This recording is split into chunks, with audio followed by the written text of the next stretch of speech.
años conocemos los cambios que se están dando en nuestros mercados y más o menos los tenemos ya dentro de nuestros planes, los estamos considerando. Creo que ya todos pensamos en que esta sociedad pues es un rombo, que esta sociedad tiene una gran clase media que está creciendo, pero como todas estas cosas son cambiantes, tremendamente cambiantes, lo que quisiéramos ver ahora es un poco hacia dónde van, qué nuevos sectores, qué nuevos temas están apareciendo que pudieran ser aplicados para nuestras estrategias. Y que como toda estrategia pues debe ser pensada en el mediano o largo plazo, ¿cierto? Las tácticas son para el corto plazo. Entonces, lo que quisiera ver con ustedes es hacer un repaso muy rápido de cómo fuimos, ¿no? Como mercado. Luego, pararnos un poquito más al cómo somos, pero sobre todo ir al cómo seremos. Y en el cómo seremos vamos a hablar de algunos nuevos grupos que están cambiando mucho, que ya los conocemos, pero que hay cambios importantes. Por ejemplo, las nuevas clases medias, que tienen características especiales, cada vez mayor, diferentes. Las nuevas mujeres, que es una gran revolución en nuestros mercados, en nuestra sociedad. Los nuevos jóvenes, que también es algo que no hemos visto mucho y que, claro, cuando hemos empezado a hablar, hemos hablado de ellos en términos de millennials y de cosas que están pasando en otros países o en otras regiones, pero no necesariamente hemos analizado qué es lo que está pasando aquí, en el Perú. Las nuevas provincias, desarrollos importantes, hasta revolucionarios que se están dando fuera de Lima, y finalmente vamos a hablar de los nuevos ricos, que nunca hemos hablado y que creemos que es importante empezar a reconocer que está apareciendo una clase distinta de ricos, una clase diferente que no la hemos entendido todavía. Recordando, volviendo a nuestras raíces, ¿no es cierto?, de marketing. Claro, la visión tradicional siempre ha sido de producción, ¿no es cierto?, una situación en la cual el productor dominaba, había escasez y básicamente el productor era el que decidía qué cosa le daba al cliente y el cliente no tenía nada más que aceptar. Esa es la situación más común, la situación que la veíamos en todos los sectores, desde los bancos que atendían de lunes a viernes y de 9 a 11, y en Navidad había que llevarle regalos al gerente, ¿no es cierto?, hasta todos los otros servicios que hemos encontrado donde el productor tenía la fuerza. ¿Por qué? Queríamos comprar autos, habían dos marcas, teníamos. Entonces, felizmente para todos los consumidores, y no tan malo para los productores, aunque algunos se empeñen en decir que todo tiempo pasado fue mejor, la situación cambió en el sentido de que los consumidores y los clientes empezaron a tomar fuerza. Y al tomar fuerza, la visión de marketing nos dice, yo no puedo partir, yo no puedo trabajar sin antes conocer profundamente, entender profundamente quién es mi consumidor, quién es mi cliente. Solo cuando lo entiendo voy a generar un producto o servicio que se adapte a él. ¿Por qué? Porque si no lo entiendo y genero algo que no se adapta, voy a perder eficiencia y probablemente habrá alguien que lo entienda mejor y que me gane, digamos, ese mercado. Solamente como resultado de ese producto y servicio adecuado al consumidor viene lo que es el objetivo del marketing, que es lealtad, que es recompra. Como hemos dicho siempre, marketing no es vender, porque vender es muy fácil. Marketing es que te vuelvan a comprar. O sea, solamente sabemos que hemos hecho marketing cuando nos vuelven a comprar, cuando el cliente regrese. Mientras no regrese, puede ser que hayamos hecho marketing o no, pero solamente estamos seguros de que hemos hecho marketing en el momento en que el cliente regrese. Y ese es el objetivo. Pero para eso tenemos que partir de un elemento fundamental, que es el conocimiento. Y ese es uno de los problemas que es para muchos, que representa un problema para muchos, pero que es una oportunidad para aquellos que podemos entender mejor a ese tema, ¿no? Y lo que sucede es que, como ya lo sabemos, el consumidor ha cambiado muchísimo. Hasta hace muy poco tiempo, y estamos hablando de 10 años, quizás un poquito más, el Perú tradicional ha sido un Perú piramidal, donde en algún momento empezamos a nombrarlo con letras, el ABCD, pero era un Perú tradicional donde detrás había una serie de estereotipos que probablemente valían, ¿no? Los más ricos eran los que vivían en Lima, los más educados, los más tecnológicos, los más cosmopolitas, y los más pobres no era un mercado para nada. Era un mercado que no tenía dinero, que era rural, vivía en el campo, era muy tradicional, poco educado y todas las aspectos. Pero esa ha sido la historia del Perú desde la colonia, ¿no? ¿Qué es lo que sucedía y cómo vivíamos nosotros como empresas? Y esto ya es algo que nos debe empezar a ayudar a sacar conclusiones. Como los sectores más ricos eran los únicos que eran un mercado no solamente que tenía capacidad de compra, sino que estaba a nuestro alcance, porque el que vivía en Lima o en las 2 o 3 grandes ciudades, nosotros las empresas nos empezamos a dirigir a ellos.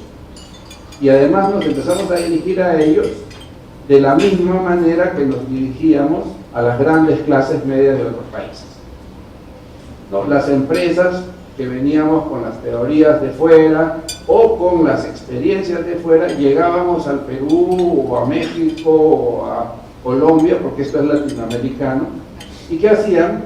Nos dirigíamos a las clases más altas. Entonces sucedían cosas, y lo hemos visto todos aquí, que empresas, por ejemplo, como McDonald's, en su país de origen, es una empresa dirigida a toda la masa y sobre todo a las grandes mayorías, llegaba acá al Perú y se ponía en San Isidro, en Miraflores, ¿no es cierto? Y luego tímidamente, pues en la frontera, saliendo de ahí. Pero, o un banco como el Citibank, que es un banco grande, amplio en Estados Unidos, llegaba aquí y se convertía en Banco de Lima, ¿no es cierto? Entonces, eso es lo que nos ha sucedido a todos, no es que sea parte.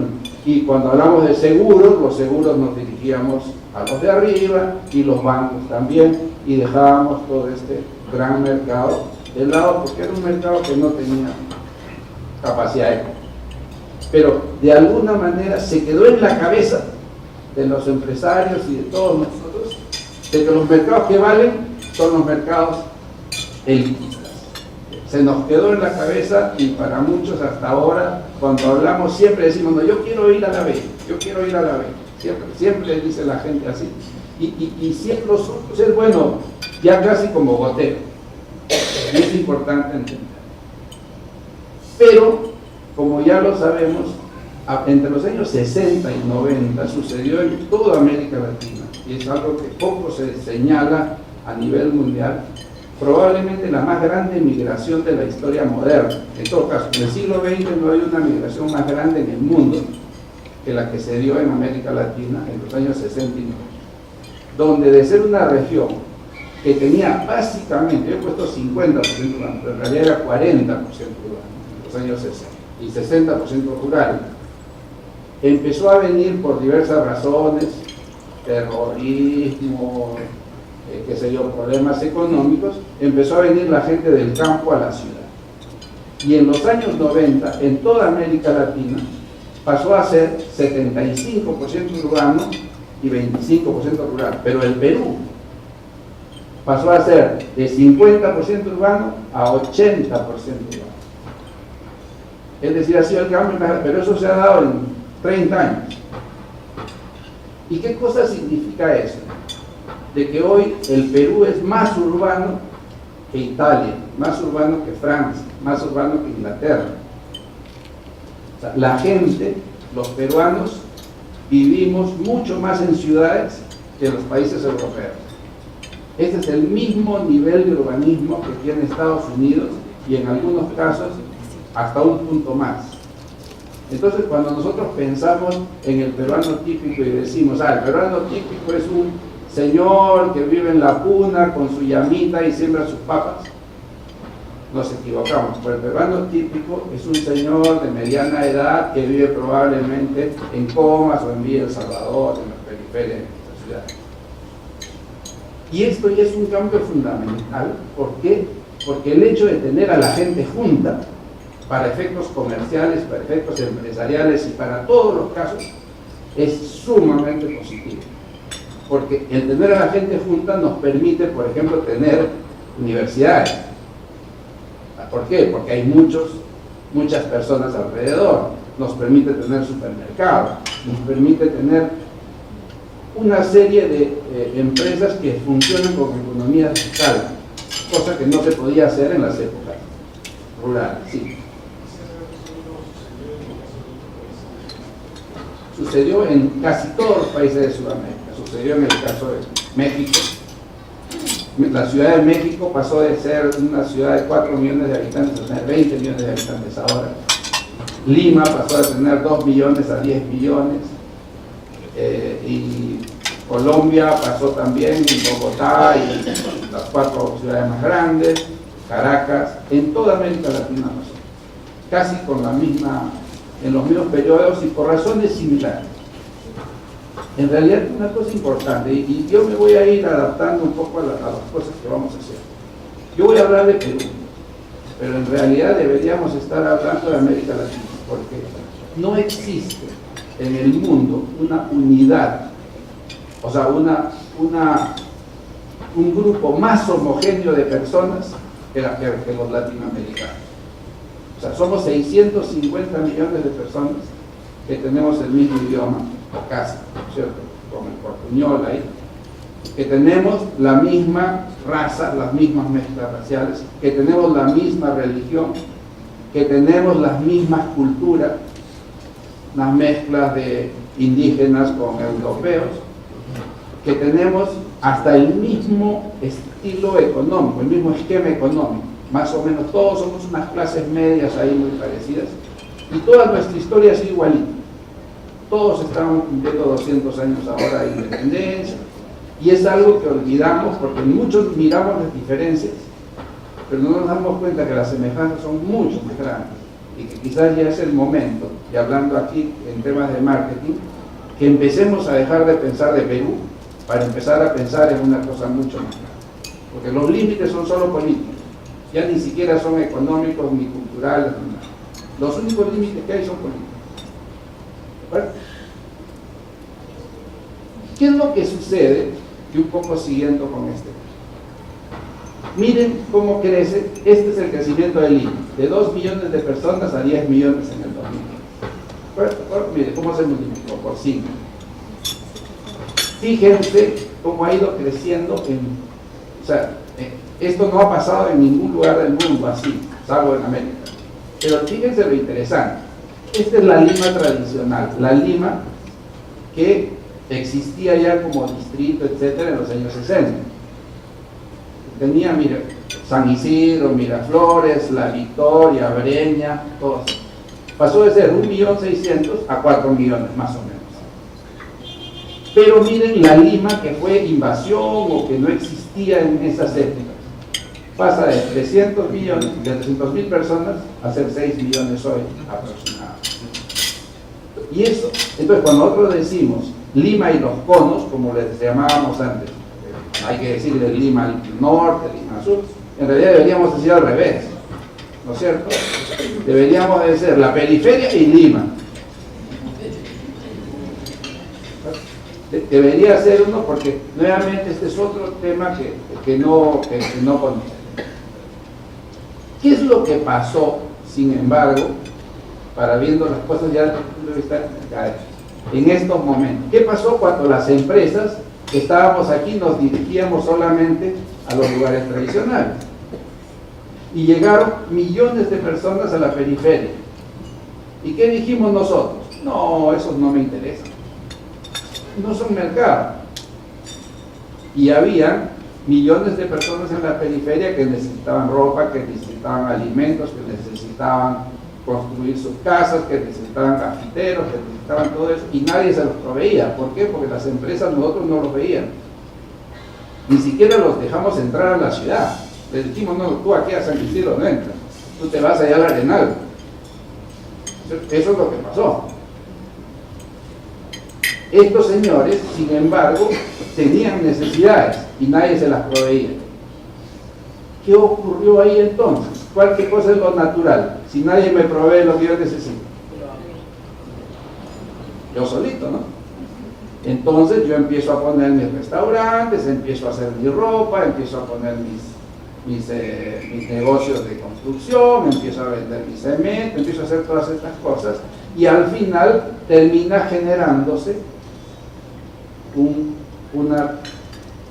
toda una industria, empresas de todo tipo en esta zona que crecen sin ninguna competencia porque los dejamos ahí.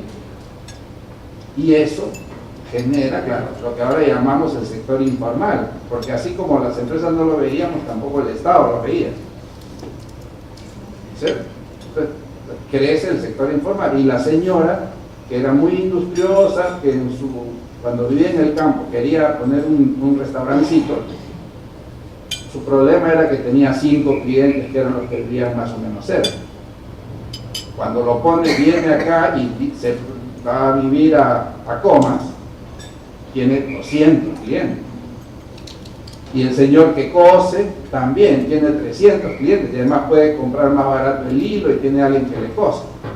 Entonces, las economías de escala que se dan por el hecho de vivir en ciudades permiten un tremendo desarrollo que nos lleva, entre otras cosas, a un crecimiento solo en 10 años, de 2004 al 2014, en los últimos años, de 77% del ingreso real de la persona. 77%, pero lo más importante, que la pobreza pasa de 55% de la población a 22%. Entonces, no son casi como que nos hubieran duplicado el ingreso.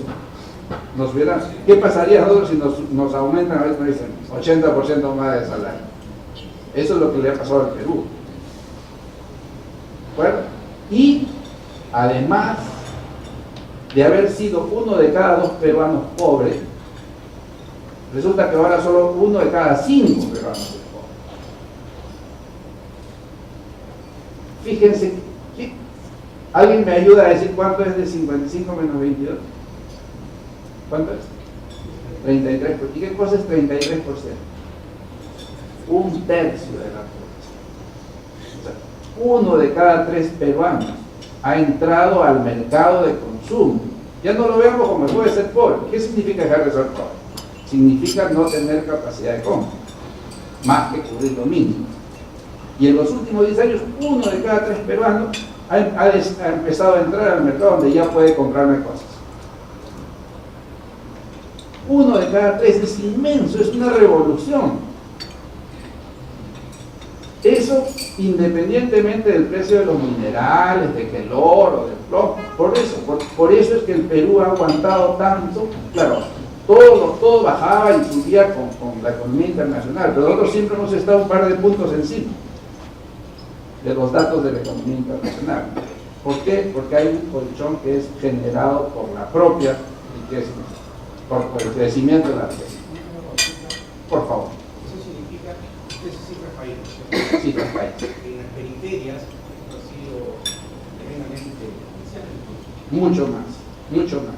Claro, muchísimo más. Si nosotros vemos aquí el dato, el índice de Gini, que es la distancia entre ricos y pobres, ha pasado de ser, en algún momento, hace 15 años éramos 0.51, hoy somos 0.44. Es decir, cuanto más va hacia cero, estamos más cerca. De hecho, Estados Unidos es 0.48, que eso explica Trump, ¿no es cierto? Porque ha ido creciendo, en lugar de acortarse, nosotros nos estamos acortando, que es distinto. Fíjense esto, contestando a tu pregunta. Esto era usando las categorías tradicionales de ABCD. El Perú urbano en el 2000, más o menos el AB era 10%, C20, D30 y E40. Esa era la caracterización. Fíjense cómo es ahora, en el 2015, 3, 14, 32, 30, 21, a nivel urbano. Pero fíjense cómo en Lima.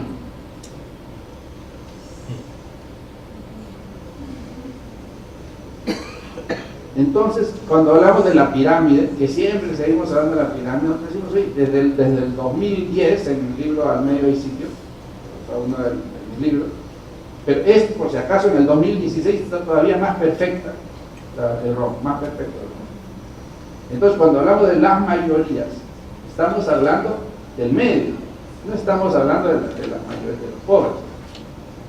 O sea, y es un mercado inmenso, que viene de puro crecimiento, de puro crecimiento. Entonces, eso cambia todos los paradigmas, cambia toda la manera en que nosotros, las empresas, debemos ver a los mercados. Porque así es como es la estructura de los mercados de los grandes países, de los países desarrollados, con grandes clases medias.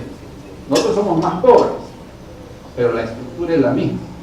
Las mayorías están en el medio. Ahí está el línea, del 51 a punto 40. Si nosotros analizamos ahora este grupo de personas y empezamos a decir, oye, vamos a verlos en términos de niveles socioeconómicos, tenemos un problema. ¿Por qué? Porque al haber la gran mayoría en el medio, resulta que en el medio se empiezan a meter todo tipo de personas. Entonces, cuando nosotros decíamos antes, los A viven en Miraflores y los E en Comas, era válido. Pero cuando crecen estas mayorías, resulta de que hoy podemos decir que los A viven en Miraflores y los E en Comas. No, porque hay mucha gente con plata en Comas y también gente que no tiene tanta plata en Miraflores. Entonces, ¿qué cosa es lo que sucede cuando nosotros empezamos a ver esa situación usando otro criterio, que no es el criterio solo de ingresos, sino es el criterio de cómo pienso, cómo caso, qué veo mi manera de pensar? Entonces, este es los estilos, por estilos de vida en el 2015. ¿Qué cosa vemos? Que hay un 7% de los peruanos que son sofisticados, son un poco más tecnológicos, urbanos, son hombres y mujeres, el recorto de hombres no. Hombres y mujeres tecnológicos, sofisticados, que viven en los barrios tradicionales, que les gusta la moda, que son están al tanto de lo que pasa en el mundo. En buen castellano son yuppies, ¿de acuerdo? Yuppies es Young Urban Professional People, ¿no es cierto? Jóvenes urbanos. En el otro extremo, el 8% de la población, también en verde, son hombres y mujeres, son personas un poquito mayores, un poquito más mayores en promedio, que son mucho más de primera generación de provincianos, y son personas que son pobres, pero además están resignados a ser pobres, ¿de acuerdo? O no son tan pobres porque pueden estar, digamos, tienen ciertos ingresos, pero es el que dice, por ejemplo, el señor jubilado, o el que dice, bueno, soy pobre, ¿qué voy a hacer? Ojalá que el gobierno me ayude, y todas estas cosas. Lo que tenemos son pobres resignados a ser pobres. Pero si se dan cuenta, el 85% de la población del Perú no corresponde al estereotipo tradicional del rico yuppie y del pobre resignado. El 85%, por ejemplo, 17% de la población corresponde a lo que llamamos formales o formalistas. ¿Quiénes son los formalistas? Son hombres a los que nos interesa mucho la sociedad, el statu quo. Normalmente queremos un trabajo que nos dé una cierta tranquilidad. Normalmente trabajamos en empresas, o si queremos, nuestro comportamiento es muy formalizado. Estas personas, por ejemplo, somos personas que nos interesa qué dirá la gente. Si yo ponerme a vender tamales después de la oficina, ¿qué van a decir? ¿De acuerdo? Pero sí, yo leo mucho, me entero, los periódicos, y opino porque me interesa preservar el statu quo. Entonces, esta es una persona muy organizada. Lo interesante es que esta, más o menos lo conocemos. En los bancos, en las empresas de seguros, en todo eso lo conocemos porque tiene boleta de pago, porque es una persona que es lo que sería la clase media tradicional. Sin embargo, hay un 21% que es primo, hermano o hermano de él, que es progresista. Y este señor progresista es un señor que es sumamente trabajador, pero a diferencia de su hermano de aquí, no le interesa tanto la imagen. Él anda con la camisa abierta, ¿no es cierto?, los zapatos ahí, una lustradita y compro más mercadería con eso. Y es una persona que puede ser muy rica o muy pobre. Si es pobre, es alguien que tiene su kiosquito, que tiene su negocito, dice el próximo año me voy a comprar otro kiosco, etc. O puede ser con mucho dinero. Es el señor que tiene, qué sé yo, una flota de camiones, tiene 8 camiones Volvo, cada uno de $300,000, y él dice, el próximo año me compro un grifo. Pero a ese señor cuando va al banco, lo hacen hacer la fila, porque no parece. No es cierto, pero no nos sucede. Claro. Entonces, les digo eso, pues nosotros hemos trabajado con gente, con empresas de autos, por venta de autos, para entrenar a los vendedores a que el que compra es él, el que tiene la plata es él. Y lo mismo, ¿qué cosa vemos? 27% de las mujeres, 27% de la población, ahora no de las mujeres, son lo que es con mujer moderna. ¿Qué es la mujer moderna? Es una mujer que es mamá, puede ser muy amorosa, muy cariñosa, pero dice, yo no soy solo mamá. Yo también quiero participar en el hogar de una manera distinta. Es una mujer que quiere salir a trabajar, que hace sus propios negocios, que quiere la igualdad en la relación, y que además ella, a diferencia del progresista, porque es muy trabajadora, está mirando el futuro, a ella sí le interesa su imagen, a ella sí le interesa estar bien vestida, sí le interesa la cartera, mejor si es de marca, ¿de acuerdo? Podría ser Cardán, ¿no es cierto?, con A, ¿ya? Pero es importante la marca, ¿de acuerdo? Y esta señora puede ser una señora pobre que está empezando un negocio, o la señora que tiene 3 salones de belleza, y todas ustedes la conocen, y es dueña del edificio además, del salón de belleza, y que empezó lavando pelo, ¿de acuerdo? O ustedes ven, tiene 3, 4 zapaterías, pero que no es una sofisticada. ¿Por qué? ¿Cuál es la diferencia entre una moderna rica y una sofisticada?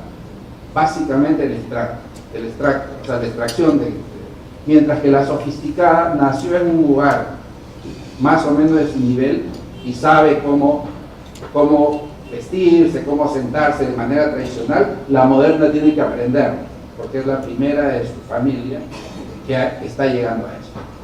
Entonces es un tema de... Y claro, siempre queda la mamá conservadora, 20% disminuyendo, en realidad 17 ahora, disminuyendo, que es la mamá tradicional que está en la casa cuidando a los hijos, etc. Y que es una mamá que es tremendamente importante porque es la que encargada del gasto. ¿De acuerdo? El marido trabaja, el marido le da la plata, pero ella es la que gasta. ¿De acuerdo? Entonces es importante, y esta puede ser una señora muy pobre que vive en un asentamiento humano, o puede ser la mamá de cualquiera de nosotros, la esposa, la compañera de colegio que se casó muy jovencita y que cuando ustedes van y le hablan una conferencia, tal cosa, ya le habla de pañales, se reúnen y hacen eso, ¿cierto? Pero se dan cuenta, las mezclas sociales son tan grandes que hablar de ABCD solamente no me permite discriminar adecuadamente qué tipo de personas tengo. Claro, esto se da a nivel América Latina. Ustedes ven más o menos porcentajes sofisticados, Perú, Bolivia, Chile, más o menos los mismos, progresistas, con diferencias que pasaremos ahora, pero quiero mostrarles que no es un fenómeno peruano. Por favor.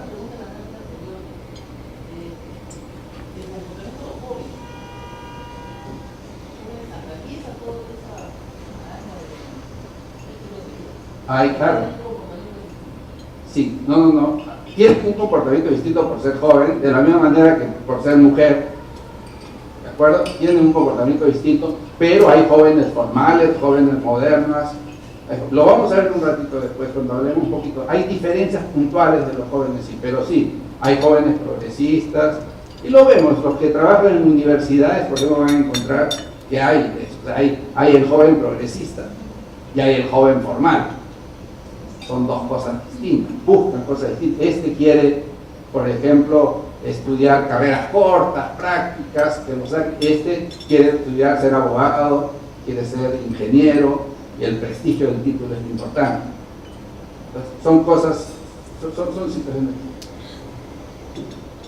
Lo que sucede es que con el tiempo crecen y se democratizan los facilitadores. Hay cosas, por ejemplo, que la educación antes era un indicador de estatus. Mi papá era médico, mi papá es médico, mi hermano es abogado. Eso era estatus, o sea, solamente había familia. Hoy la profesión es una cosa muchísimo más democrática, ¿cierto? Ya ser profesional como antes. ¿Cuál era el sueño de las mamás? Por lo menos de mi mamá, ¿no es cierto? Que sus hijos sean profesionales. Hoy ya no es un sueño, es una realidad para muchísimos. El transporte, el automóvil, por ejemplo, también democratizado. Entonces, las chicas de mi generación buscaban un novio que tenga carro. Eso era importante. Casas y departamentos hechos, por ejemplo, empieza a aparecer como un... Claro, ya tener casa ya no es una... Tener casa no es una diferenciación. La propiedad de vivienda, o sea, el sueño de la casa propia, como se decía antes, ya nadie habla del sueño de la casa propia. Pero ahora las casas y los departamentos hechos empiezan a generalizarse. Telefonía celular, todo el mundo, antes de tener teléfono era un signo de estatus, hoy todos tenemos teléfono. Y hasta internet, por ejemplo, que era tecnología, también. Y todo eso hace que cambie la situación. Incluso es un estudio que hicimos con el BID sobre el 60% urbano más pobre del Perú. ¿Y qué encontramos? ¿No? 98% tiene electricidad, 28% conexión a internet, 43% computadora, 32% TV cable, 93% agua potable, 31% teléfono fijo. O sea, ya son elementos que no son diferenciadores y que eso nuevamente hace que este rombo sea un rombo no solamente en términos de ingresos, sino también en términos de acceso a bienestar. Es una situación completamente distinta. Y ahora sí, con esta situación empezamos a ver cómo seremos, qué cosa es lo que se está despuntando, qué cosas empezamos a ver de diferentes, qué cosas podemos ir viendo.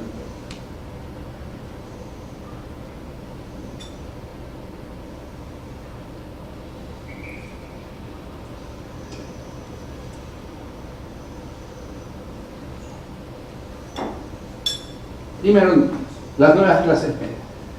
¿Qué ha pasado con estos grupos que ahora están al medio? Respondiendo a esta pregunta, esto no es Perú solamente, es clase media en Latinoamérica. Los datos del BID, etcétera, entre 60 y 70% de clase media. En algunos casos, de ese 70%, dicen 30 o 35, dependiendo, es lo que le llaman vulnerable. O sea, clase vulnerable o clase media vulnerable o clase media emergente. ¿Y por qué le dicen vulnerable? Porque dicen, porque si les pasa algo, podrían caer en la pobreza. Es decir, si se enferma el papá, podrían caer en la pobreza. Si hubiera un terremoto, podrían caer en la pobreza, porque no está establecida todavía su nivel de bienestar. Sin embargo, nosotros viendo del otro lado, si nosotros vemos la tendencia, ¿qué cosa es lo que hemos visto? Que están saliendo de la pobreza y creciendo todos. Y si estamos en esa situación, lo más probable es que sean vulnerables a caer en la riqueza. No vulnerables a caer en la pobreza, pero siempre hay ese sesgo a mostrar el vaso medio vacío. Son vulnerables, claro, porque antes eran pobres y ahora están creciendo. ¿De acuerdo? Pero la tendencia es a que sigan. Pero esto es... Ahora, nosotros, en nuestros análisis, nosotros usamos un concepto que se lo voy a mostrar en un ratito, de clase media que usa The Economist. Y The Economist va más allá de $2 o $4 de ingreso. Para el BID es $4 de ingreso per cápita, entre 4 y 50 per familia. O sea, no per cápita, por familia, no per cápita. Para ser clase media, o dejar de ser pobre, si quieren, entre 4 y 50 dólares diarios por persona. Pero nosotros usamos un concepto que es el concepto de The Economist, que es gente que tiene capacidad de gasto discrecional, es decir, que ya cubrió sus necesidades básicas y que puede cubrir otras cosas. Ese 57% que es la clase media en el Perú, resulta que 18% es clase media tradicional, es decir, la clase media que ya existía, que vivía en Jesús María, que respetaba los cánones tradicionales, etc. Pero el 39% es nueva clase media, es decir, son personas que han salido de la pobreza y ahora han entrado a esa. Y eso son totalmente distintas a estas clases medias tradicionales. ¿De acuerdo? Por ejemplo, fíjense, la nueva clase media en Lima Norte es el 62% de la población. En Lima Este es el 34%.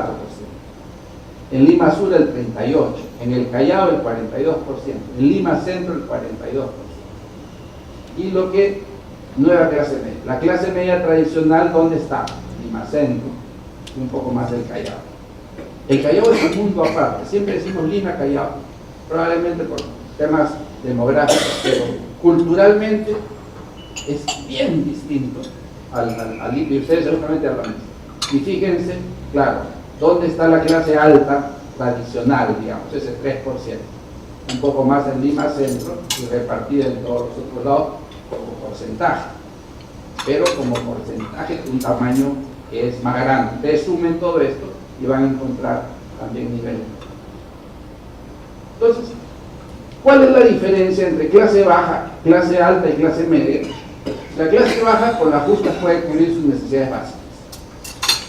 Puede comer, vestirse, casa, básica. La clase alta, la característica es que puede cubrir todas sus necesidades básicas, evidentemente, y puede cubrir todas sus necesidades discrecionales. La clase alta puede comprarse un auto, puede estudiar una maestría, puede poner a sus hijos en un colegio privado, puede comprarse un auto. Su problema es qué auto compro, qué marca, en qué universidad estudio la maestría, a qué colegio pongo a mi hijo, en dónde me compro mi departamento. Entonces, su problema es elegir la marca o dentro de todas las necesidades. La clase media puede cubrir todas sus necesidades básicas y puede cubrir algunas necesidades discrecionales, pero no todas. Es decir, puede comprarse auto o estudiar una maestría, no puede hacer las dos cosas. Puede salir a comer y divertirse o poner a sus hijos en un colegio. No puede hacer todo. Entonces, ¿cuál es lo importante? Ya no, para nosotros, desde un punto de vista de marketing, aquí es muy importante esta diferenciación, porque detrás de esto hay un gran error de muchísimos sectores. ¿Por qué? Porque esta clase media primero tiene que escoger qué categoría, decir, la categoría, y después tiene que escoger la marca. Entonces, esta clase media es la que tiene que decir, ¿me compro un auto o estudio una maestría? Y después, si decidí estudiar una maestría, decido si lo hago en la Universidad del Pacífico, en CEN, en Mazán. Pero ningún sector, por lo menos casi ningún sector, está haciendo campañas para que la gente escoja su categoría. De frente se van a pelear entre ellos, cuando en realidad tienen que hacer campañas de categoría, para que la categoría tenga peso y luego decidan por mí. Eso no está pasando. Por ejemplo, ese es un tema fundamental. ¿Ahorro o gasto? El sistema financiero está pensando en que lo que va a hacer es gastar. O sea, se están peleando por el ahorrador. y así. Esto es muy importante para el tema. Y lo más interesante, sensación de clase media. Le digamos nosotros lo que quieran. O sea, tú no eres clase media, ¿cómo vas a ser clase media? Vives en comas y hablas mal el castellano. ¿No? Bueno, no es, señor, ¿usted qué es? ¿Clase alta, clase media, clase baja? 71% de las personas responden, señor, yo soy clase media. Y en Arequipa, 75% de los arequipeños, yo soy clase media. Y en Iquitos, 70% de los iquiteños, yo soy clase media. ¿Qué nos está diciendo eso? Más allá de cualquier cosa, me está diciendo que hay un sentimiento de empoderamiento. Señor, yo soy como usted. Usted me tiene que tratar a mí como usted. Eso es lo que me están diciendo. Y eso es otro problema que empieza a verse en las empresas. Cuando dicen, no, hay que ir a ese sitio, hay que darles un poquito menos. No le pongas alfombra. Esas marcas no las lleves. Y ellos te están diciendo, no señor, ¿por qué? Si yo soy como usted.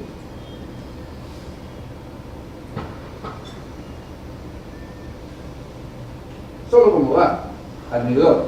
¿Dónde viven los ingenieros? En Lima. Están haciendo unos estudios para el colegio de ingenieros. El 10% de los ingenieros viven en Callao, 38% en Lima Centro, San Isidro, Miraflores, Breña, pero fíjense, el 50% Lima Sur, Lima Norte, Lima Este, en lo que llamamos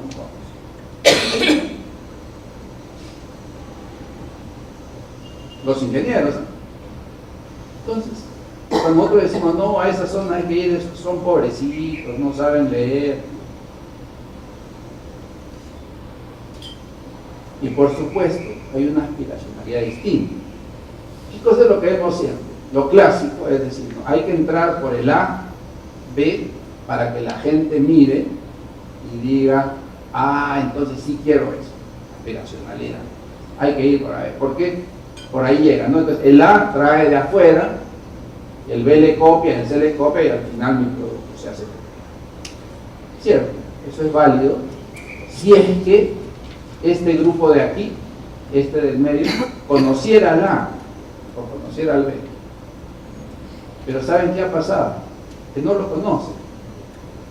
A diferencia de países como Chile, donde los estudios nos muestran unas distancias sociales un poco mayores, Chile creció ¿cómo? Desde los años 70, de Pinochet, las empresas empezaron a crecer y empezaron a contratar gente. Entonces, claro, si yo entro a una empresa y yo veo al gerente y el gerente ve al dueño y dice, yo quiero ser como el gerente, quiero una casa como el gerente, quiero que mis hijos estén como el gerente, y el gerente quiere que sus hijos estén como los del dueño. Natural. Pero ¿qué pasa en un país como el nuestro, donde lo que se ha formado es, yo solito crecí en Lima Norte? Yo nunca he visto a un señor en Miraflores, yo no sé ni cómo vive, ni cómo se llama, yo no sé qué le gusta, yo no sé cómo se viste. No sé, y la verdad no me importa, porque no lo conozco. Entonces, ¿qué aspiracionalidad puedo yo tener? ¿Cómo voy a desear parecerme a alguien que no conozco?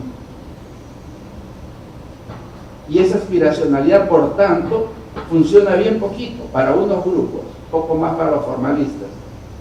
Pero sobre todo, estas nuevas grupos clases medias generan sus propias modas, generan sus propios paradigmas, ¿no?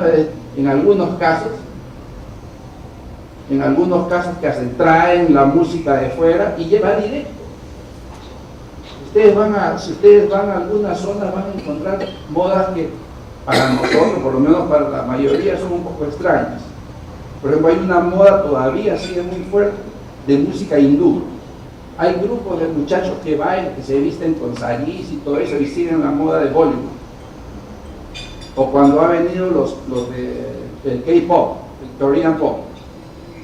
¿Cuándo eso no ha pasado por el regatas? Eso fue de frente, ¿no?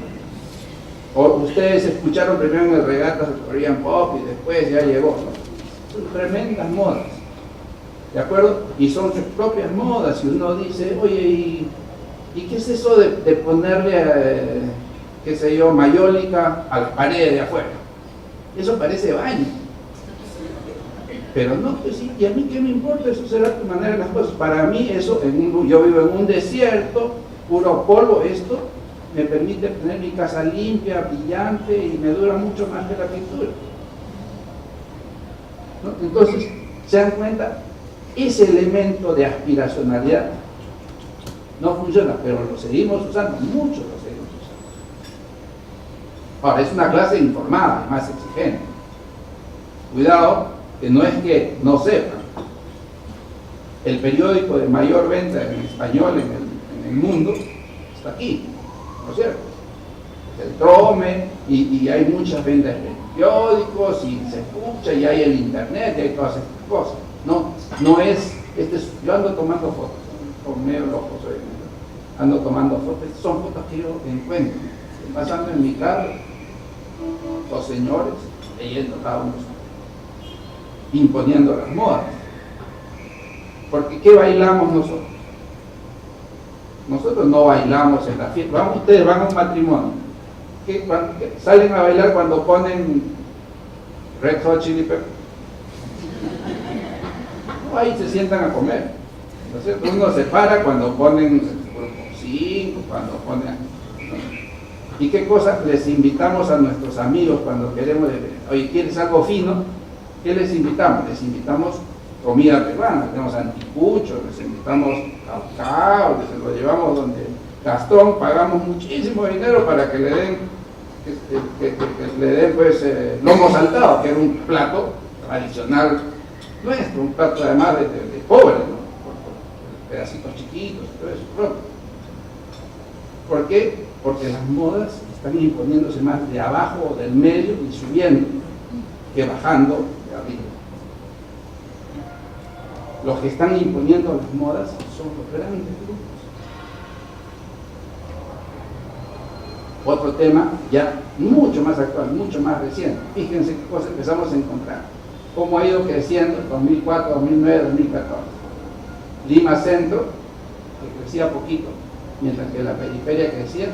Ya en el 2009 al 2014 empezamos a ver que la periferia empieza a dejar de crecer y empieza a crecer Lima Centro. ¿Qué está pasando? Las terceras generaciones de las periferias están viniéndose a vivir a Jesús María, a Lince, a todos estos edificios que estamos haciendo. ¿Por qué? Quieren mucho más facilidad de comunicación, una serie de cosas. O sea, ya la periferia se estabilizó y Lima Centro está empezando a crecer. Esto además significa que los mestizajes internos están dando más fuerza. Ya la gente no está ubicada solamente.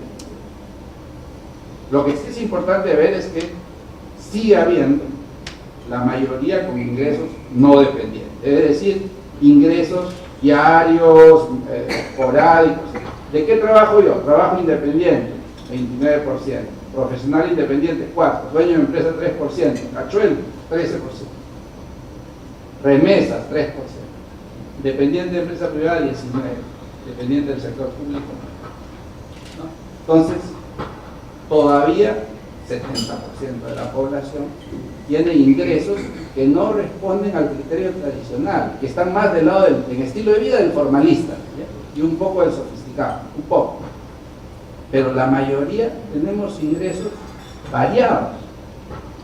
Y eso es algo que todavía las empresas demoramos en adaptarnos.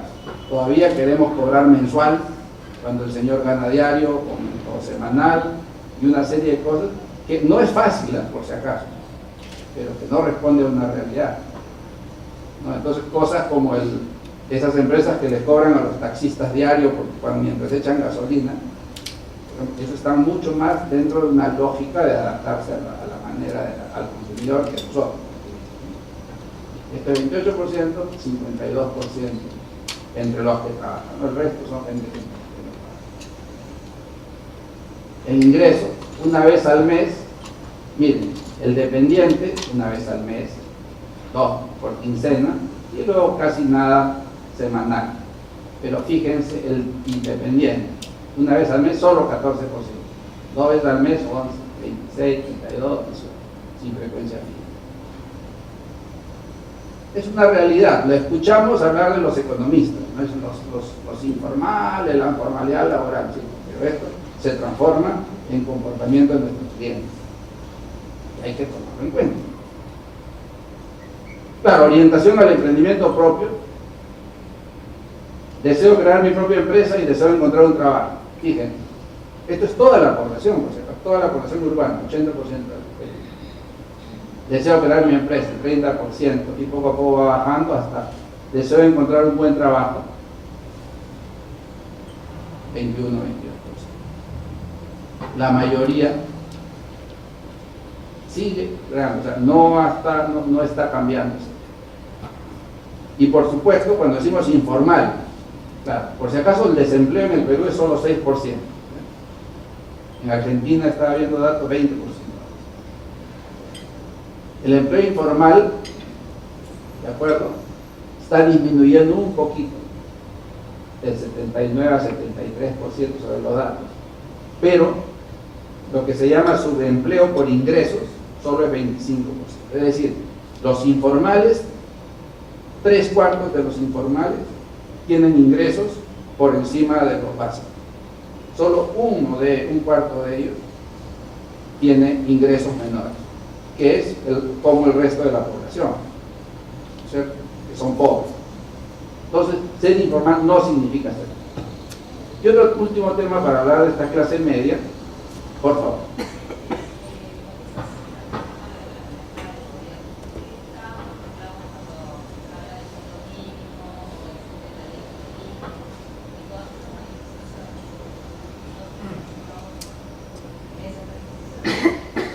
¿Por qué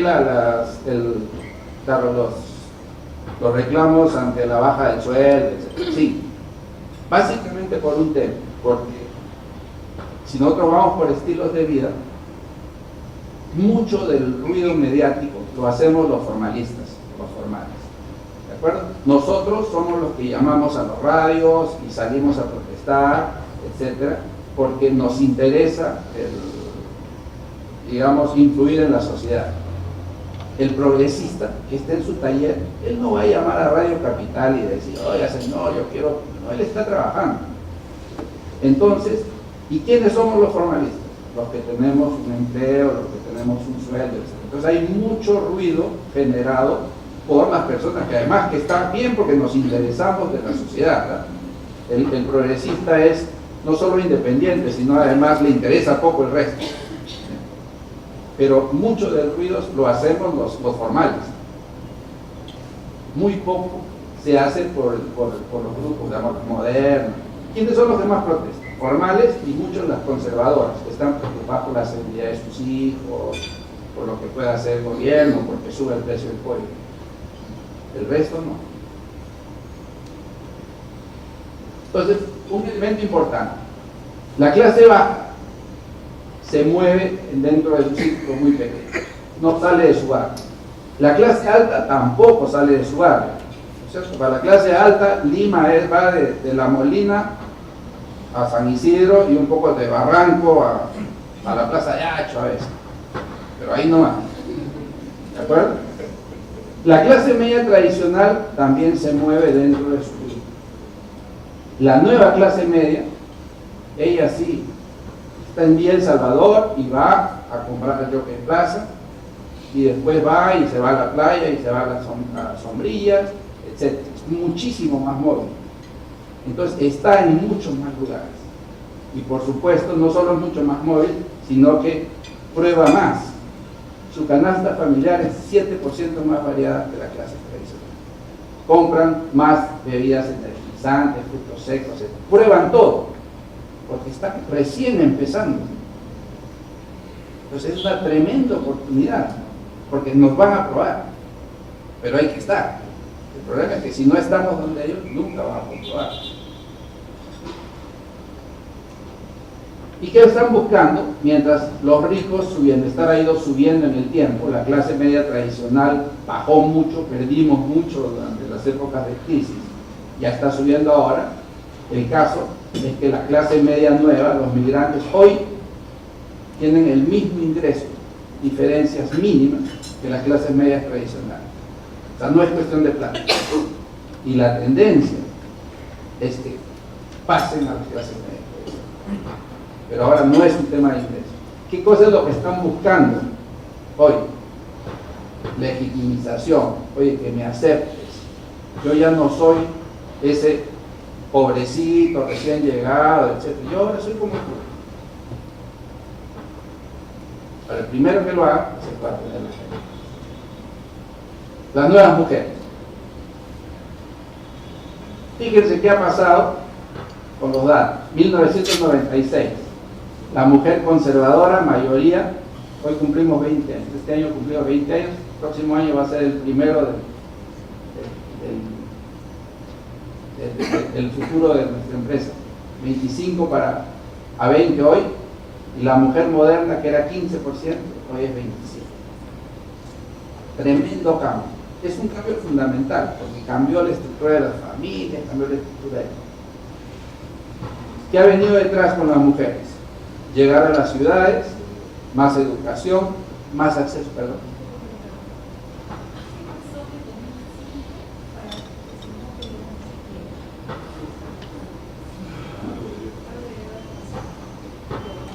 ¿Qué pasó? O sea, para que no haya bajado aquí. Estaba creciendo y de ahí empezó a donde se cruza. Bueno, pues la tendencia es que eso venía bajando y este venía subiendo y se cruzó. Sí, hay un cruce, pero quizás la pregunta también aquí es ¿por qué esta tendencia? Lo normal es que debería haber seguido hasta acá, ¿no es cierto? En vez de este quiebre. Sucedió una cosa, de que esta mujer que iba a convertirse en moderna, se empezó a convertir en sofisticada. O sea, un grupo subió.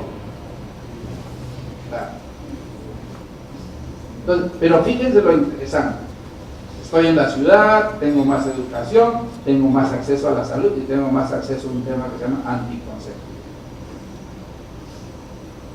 Familia más pequeña. Miren lo que ha pasado entre los años 70, donde la familia promedio nacional tenía en promedio 6 hijos, una mujer. Fíjense, hoy, 2 hijos. Eso es un cambio fundamental. ¿Por qué? Porque 2 hijos, familias más pequeñas, todo eso permite, fíjense, el uso anticonceptivo, 35% en el 80, 57% en el 90, 75% en el 2015. O sea, eso está relacionado con familias más pequeñas que permiten que las mujeres entren al trabajo. Entonces, de haber sido, miren, los hombres el 62% de la fuerza laboral y las mujeres el 38% en el 90, hoy ya casi son 50-50 de la pena. Las mujeres, muchas mujeres trabajando. El cambio aquí es fundamental.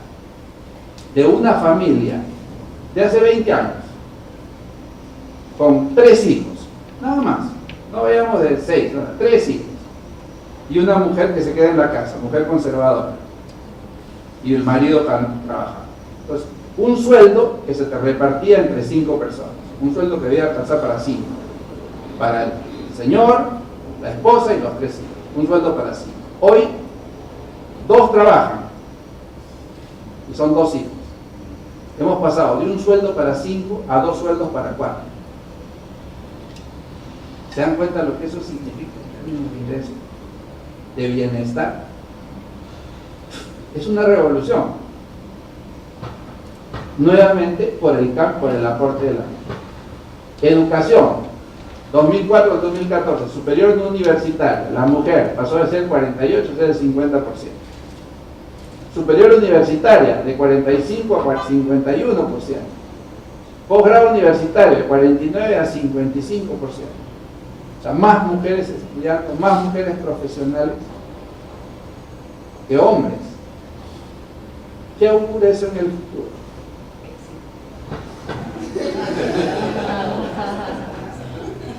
Más hombres fascinando, ¿no?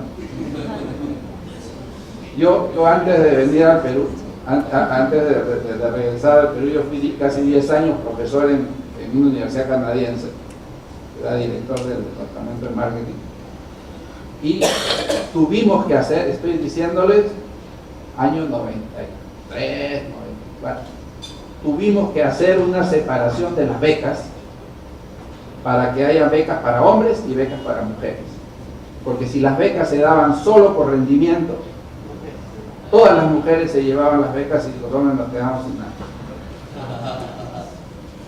Y eso es lo que está pasando ahora. Es lo que está, no, porque no solamente tienen mejores notas, sino que se gradúan más rápido y estudian más. Y otro elemento importante, se achican las casas, que tienen que ver con los departamentos. ¿Qué significa que se achiquen las casas? Claro, somos menos, etc.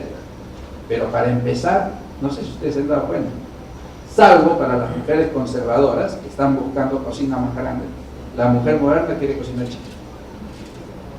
En algunos casos, kitchenette. ¿De acuerdo? Se cocina menos, se vive fuera más. ¿Y esto qué implica? Que para los que estamos en el negocio de los restaurantes, significa un crecimiento inmenso de las oportunidades de la comida fuera de casa. Porque es lo que está más creciendo. No está creciendo el consumo de comida, está creciendo el consumo de comida fuera de casa. Y los deliveries y todas estas cosas van a hacer las cosas todavía porque hay más mujer moderna. La conservadora no va a comprar nunca un delivery, por si acaso, porque ella cocina riquísimo y todo el mundo se lo dice. Pero las que están creciendo son las modernas.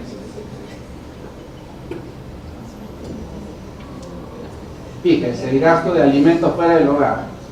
Gasto en alimentos fuera del hogar. 33% en el 2010, 36% en el 2015. Gasto mensual dentro del hogar disminuye, fuera del hogar, esto es caso de provincias y de Lima, fíjense, 723, en el caso de, miren, la diferencia es 723, 333 provincias. La diferencia aquí, estamos hablando de casi 90. Sin embargo, como comida fuera del hogar en provincias se acerca a la comida fuera del hogar en Lima. O sea, no es un fenómeno limeño, no, en Arequipa todavía van a almorzar a su casa. Mentira, ya no. Sin embargo, cuidado, también se están dando cambios dentro de esta señora. ¿Por qué? Porque la mamá moderna dice, yo no quiero ser vista como la que descuida a la familia. Yo no quiero ser vista una mala mamá. Entonces, también quiere algún tipo de demostración de cariño. Mientras que la mamá tradicional dice, yo no quiero ser vista como la empleada del hogar. Y entonces está empezando a movilizarse, está empezando a estudiar, está empezando a hacer. La tendencia es que tampoco es que se van a ir separando estos grupos, sino más bien están empezando a decir, ya, estamos bien, pero no es que la tendencia vaya a seguir. El machismo se reduce. Nosotros hacemos todos los años un estudio nacional del consumidor, 5.000 personas, 16 ciudades, fíjense, el 2005. El hombre debe trabajar y la mujer debe quedarse en casa, 63% en el 2005, 42% en el 2015. Fíjense la disminución. Son elementos bien importantes que marcan cambios en la sociedad. Todavía no es que estemos en igualdad, pero tercer grupo, los nuevos jóvenes. Otro cambio fundamental. Y es cambio fundamental porque tiene que ver con la demografía. Fíjense cómo era la pirámide poblacional en 1980. Era una pirámide. Igualito. Muy pocos mayores, muchos niños. Los menores de 19 años, que eran los dependientes, 50% de la población. ¿Qué significaba eso cuando los menores son 50% de la población? Que el 50% que trabaja tiene que mantener al 50% que trabaja. Es decir, cada uno de los que trabajábamos teníamos que mantener a dos, o sea, a nosotros y a uno. Hoy, la mayoría poblacional ya no está en los menores. La mayoría poblacional empieza a estar entre las personas a partir de los 12 años y está entre 12 a 25. La mayoría de la población en el Perú ya no son los niños, son los adolescentes. Y está creciendo porque muy rápido van a ser los de 20 a 30. ¿Qué implica eso? Implica que lo que se necesita más ahora es educación. ¿Por qué crece tanto la demanda por educación? Porque lo que ha crecido es también la masa de personas en esa edad, y diversión y todas estas cosas, ¿no es cierto? Entonces eso es un elemento que cambia la historia, solamente para mostrarles cómo somos nosotros, pero en el 2005, miren cómo es España, más o menos en la misma época. España, su mayoría está entre 35 y 40, pero fíjense la cantidad de personas que tienen encima de 65. Y si vemos Japón, Japón va a ser aquí mucho más ancho. Entonces, en términos etarios nomás, tenemos una tremenda ventaja. ¿Por qué? Porque el país tiene no solo una gran base de consumidores, sino también una gran base de productores. ¿Qué es lo que va a pedir este muchacho que tiene 19 años dentro de 5 años? Cuando forme su familia. Va a necesitar de todas maneras departamento, casa. O sea, lo que ahora es necesidad de universidad, en 5 años va a ser necesidad de casas, departamentos. ¿De acuerdo? Y van a tener ingresos mayores, porque los dos trabajan. Claro, van a tener 1 o 2 hijos, pero esos 2 hijos van a querer el mejor colegio que puedan para ellos. Ya lo estamos viendo ahora. Ahora que ustedes van a las fiestas de cumpleaños de los niñitos y les cuestan a los papás más que lo que les costó el matrimonio. ¿No es cierto? ¿Se dan cuenta? Son cambios que hay que irlos viendo. Claro, tenemos un bono demográfico. ¿Por qué? Porque el problema es, oye, ya nos vamos a volver viejos y ahí vamos a tener el problema de Japón. No, felizmente no. Porque el Perú y América Latina, fíjense, todavía tenemos hasta el 2036 un periodo en que la juventud crece, pero la mayoría, los jubilados, todavía son minoría. O sea, no van a ser, es una situación razonable.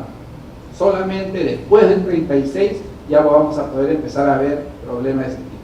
Problemas que, por ejemplo, hoy Chile ya los está empezando a tener. Chile ya pasó esa barrera. Chile sí está con problemas ya miren, Chile, 2015, Chile ya está en problemas de que su población se está envejeciendo. Nosotros no, todavía tenemos 20 años más. Claro, con necesidades diferentes, ¿no? Porque el abuelo que llegó, claro, era una persona que llegó de la sierra o del campo y necesitaba sobrevivir, necesitaba tener unas casas ahí en el Arenal. El hijo sí ya creció en la ciudad, necesitaba hacer crecer su negocio, educación para sus hijos. Pero estamos en la tercera generación, los jóvenes, que ya están buscando confort. Ya mis papás trabajaron, mis abuelos trabajaban bastante, pero ahora yo necesito confort, modernidad, necesito educarme y necesito pensar en el futuro. Y estos, por si acaso, son la mayoría de estas nuevas mayorías. Entonces, esto está cambiando totalmente, ya no es lo que pensábamos del poblador tradicional de las periferias. Y además, este señor ya se está juntando con sus amigos. O sea, estos son mis patas de los olivos, ¿no es cierto? Ustedes van a la Universidad de Lima y van a encontrar en el mismo salón gente de los olivos y todas estas cosas y mezclándose. Y esta es la generación que se va a mezclar, donde las diferencias sociales van a ser muchísimo menos grandes. Ahora, muchas veces hablamos de los millennials y decimos, es que son millennials, no les interesa trabajar, son millennials, ¿no? Lo que quieren es terminar el colegio, ponerse una mochila e irse a pasear el mundo. Todas las ideas de los millennials. Claro, los millennials norteamericanos son los hijos de los baby boomers, que son el resultado del crecimiento de la posguerra, y claro, han crecido en una situación de bienestar. Por eso, ahora, he vivido bien toda mi vida, lo que quiero es viajar. Pero ¿cuáles son nuestros millennials? No, nuestros millennials han crecido en una situación donde lo que han visto es trabajo, trabajo, trabajo, trabajo. Y este es un millennial que lo que quiere es conservar ese bienestar y hacerlo crecer un poco más. Entonces, por ejemplo, hay temas bien interesantes aquí, ahorita los voy a mostrar. Claro, nosotros decimos, por ejemplo, todos son jóvenes, como millennials son muy tecnológicos, sí. Solo en el Perú el 57% de las personas usan internet alguna vez. Pero si uno ve cuál es ese uso de internet, en los jóvenes todos usan internet. O sea, no es un tema de ingreso, es un tema de edad. ¿Y qué significa? Que si hay una penetración de 86% de internet o más, significa que en 5 años va a ir creciendo, aunque no creciera la penetración de internet más en la población, ya está en el grupo que hay creciendo. ¿Los millennials son conectados? Sí, son conectados, todos, de arriba abajo. Además, entre los que se conectan, fíjense, usuarios de internet que se conectan para postear o comentar información, de 18 a 24, de 25 a 34, 38 a 38. De todos los usuarios, los que usan, los que postean, todos son los jóvenes. Aquí no hablemos de ingresos ni de nada, lo que tenemos que hablar, ni de sexo, hablemos de simplemente edad. Eso es lo que. ¿Y para qué usan internet? Bueno, para entretenerme, para buscar información. Pero fíjense una cosa importante. Estos son los padres. Trabajador independiente 71%, trabajador dependiente 29%. Esto es lo que marca. Pero fíjense a los jóvenes. Trabajador dependiente 55%, trabajador independiente 45%. ¿Qué nos dice eso? Mayor formalidad en el país en el futuro. No, eso no tiene que ver, no, que hay que hacer leyes para la formalidad. Eso está empezando a pasar, ya. De hecho, en los estilos de vida, nosotros lo que vemos es, así como crece la moderna y disminuye la conservadora, lo que estamos viendo desde hace un tiempo es que el progresista disminuye un poquito y el formal o el formalista crece, por primera vez. ¿Qué es lo que estamos empezando a ver aquí? O sea, el futuro va a ser un futuro de más formalidad, independientemente de lo que hagan los gobiernos, las autoridades. La sociedad nos está guiando. Y ahora, claro, uno dice, millennials, a estos no les gusta trabajar, quieren, todos los millennials se van y no sé cuánto. Vamos a ver. Prefiero trabajar para ganar más. Pregunta, estudio nacional. De 18 a 24, solo el 64% dice, prefiero trabajar para ganar más. Bueno, 64, 67. Dos de cada tres dicen, sí, prefiero trabajar para ganar más. ¿Quiénes son los que no preferimos trabajar para ganar más? Los mayores. Pero los millennials, sí, yo quiero trabajar, como todo el resto, el promedio de la población, 66. ¿De dónde sale eso de que no quieren trabajar? Claro, ¿sabe de dónde sale? Prefiero trabajar más para ganar más. El A, el B, no. Lo de acá es, quiero trabajar. Lo que pasa es que nosotros hablamos de los millennials, hablamos de nuestro sobrino, hablamos de nuestro hijo, pero no hablamos de la mayoría de la. Y la mayoría de la población dice, pues, dejar de trabajar para irme a pasear. ¿Y mi futuro? Siempre estamos pensando en mi hijo, mi sobrino o el vecino de la oficina. No necesariamente. Ahora fíjense los descuidados que lo tenemos. Productos bancarios. 68% no tiene productos bancarios de los jóvenes. Pero fíjense, por ejemplo, tarjeta de crédito. El total de penetración 15%, pero en los jóvenes 18 a 24, 6%. Cuenta de haberes, bueno, menos. Cuenta de ahorro, en todo menos. Por favor. Esto de la ayuda anterior, la muestra anterior, también demuestra quizás que los jóvenes generan mayor rotación entre los espacios de trabajo. El hecho de poder trabajar para ganar más también hace que ellos busquen cambiar de trabajo constantemente. Sí, puede ser que haya una mayor rotación de trabajo, sí, en los jóvenes, eso sí es cierto, pero no por dejar de trabajar. Que es un tema distinto, que es la posición, y el cambio de trabajo es porque el problema nuestro no es un problema de rotación per se, porque ellos quieran cambiar de trabajo, sino porque la demanda para los buenos es mayor que la oferta. O sea, el problema es que no hay jóvenes preparados al nivel que necesitamos, entonces nos los andamos quitando, más que un deseo. Las nuevas provincias, 2005, día 1, 2005, hace 10 años, día 1, el reciente estudio Estilos de Vida 2005 arroja varias luces sobre lo que sucede en las ciudades del interior del Perú, que en muchos casos superan a Lima y sorprenden por ello. Mundo interior. Hay vida en Marte. 2005, por primera vez, el periódico más grande del Perú habla de las provincias y dice, oye, las provincias existen. 2005, no les estoy viendo, esto es puro estudio. Oye, fíjense, miren, Huancayo, hay más universitarios porcentualmente que en Lima, etcétera, etcétera. ¿Qué decíamos nosotros antes cuando no queríamos que nos molesten por cosas sin importancia? ¿Qué decíamos? Hoy no atiendo provincias.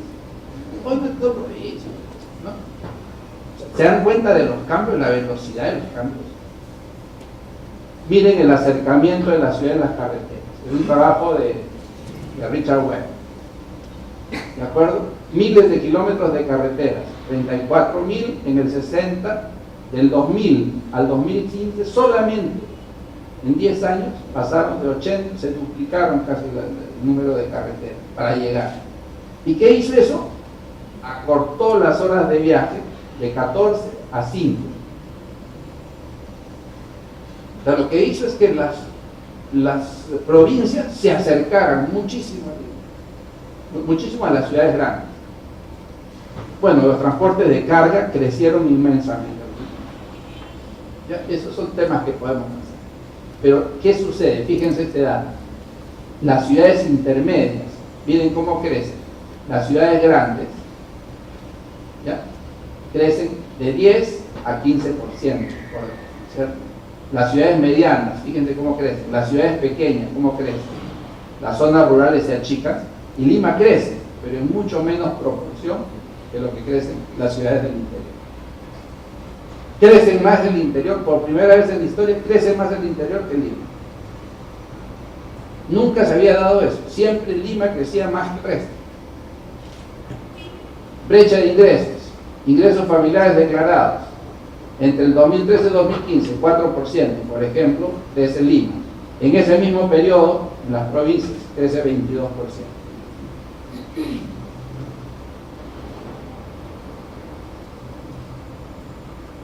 La diferencia es muchísimo más grande que la que se encuentra. ¿Qué cosa encontramos además? Se habla mucho de regionalización. Los congresistas quieren que unir las regiones, etc. Lo que nosotros encontramos es que ya se están formando naturalmente regiones. ¿Qué encontramos?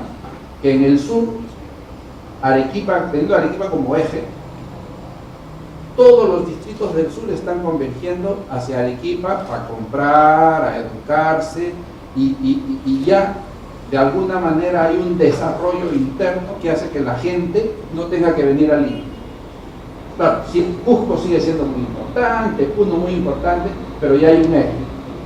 En el Perú, en el norte, migraciones. Vemos cuántos cajamarquinos viven en Chiclayo. Bueno, el 50% de los chiclayanos son cajamarquinos. De la misma manera que en Arequipa, ¿no es cierto?, arequipeños netos ya no hay, ¿no es cierto?, son puneños, tacneños, etc. Entre Chiclayo y Trujillo se han convertido en ejes de desarrollo que traen a la gente. En el centro, Huancayo se ha convertido en el eje de atracción de Huánuco, Ayacucho, Abancay, etc. En el oriente está menos claro. Pucallpa está siendo un eje, ¿ya?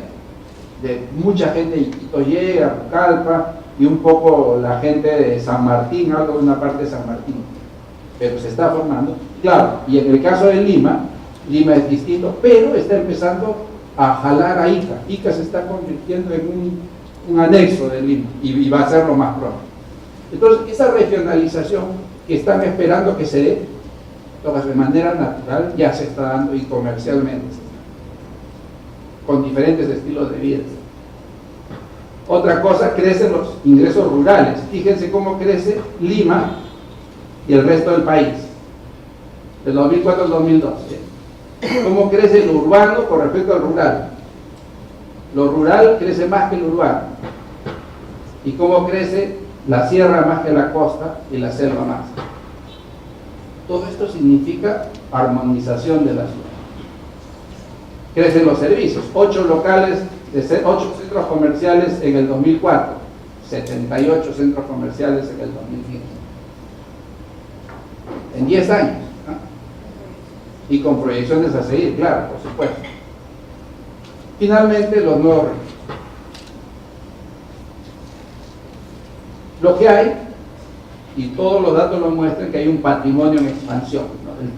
El crecimiento de la riqueza real es alto, pero si ustedes se dan cuenta, el mayor crecimiento de la riqueza real se da en China, en Latinoamérica, en India y en África. En todo el resto se mantiene. Latinoamérica, uno de los países donde hay más riqueza, crecimiento de la riqueza real. Si nosotros, pero sin embargo, no hay que cantar de victoria, si nosotros hablamos, más o menos 6 millones de familias hay en el Perú.